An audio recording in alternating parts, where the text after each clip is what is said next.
लंका की भूमि पर युद्ध समाप्त हो चुका था।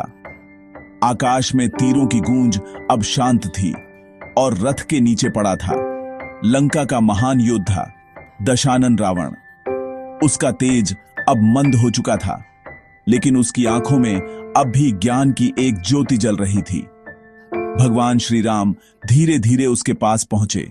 राम बोले, रावण, तुम विद्वान हो, शिव भक्त हो और अब मृत्यु के द्वार पर खड़े हो। क्या तुम हमें कुछ उपदेश दोगे जिससे आने वाली पीढ़ियां सीख सकें? राम, अब मैं सब समझ चुका हूं। सुनो, ये 3 बातें जीवन का सबसे बड़ा सत्य हैं। भगवान श्री राम धीरे धीरे उसके पास पहुंचे। पहली बात, ज्ञान का कोई मूल्य नहीं अगर उसके साथ विनम्रता ना हो। मैंने समस्त वेद शास्त्र पढ़े, पर मेरा अहंकार ही मेरा अंत बना। जिस ज्ञान से विनम्रता न आए, वो केवल विनाश का कारण बनता है। राम की आंखें गीली हो उठी। उन्होंने देखा, वह रावण जो कभी अहंकार का प्रतीक था, अब सच्चे ज्ञान का संदेश दे रहा है।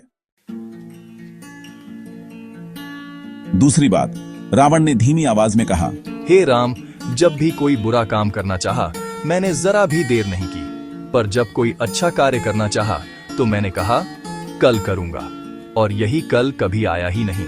राम ने सिर झुका लिया, क्योंकि वे जानते थे यही मानव की सबसे बड़ी भूल होती है। तीसरी और अंतिम बात, रावण ने आकाश की ओर देखते हुए कहा, कभी भी किसी शत्रु को छोटा मत समझो। जब मैंने तुम्हें पहली बार देखा था, मैंने सोचा ये 2 साधारण मानव हैं, पर मैंने यह नहीं जाना कि स्वयं ईश्वर मेरे अंत के लिए आए हैं। राम, अब मैं मुक्त हूं। और उसी क्षण दशानन की आंखें बंद हो गईं। भगवान राम ने हाथ जोड़कर कहा, महान रावण, तुमने आज अपने अंतिम क्षणों में जो कहा, वही संसार के लिए अमर शिक्षा बन जाएगी। संवाद का सार: 1. ज्ञान के साथ विनम्रता रखो। 2. अच्छे कर्म में देर मत करो। 3. कभी किसी को कम मत आंको।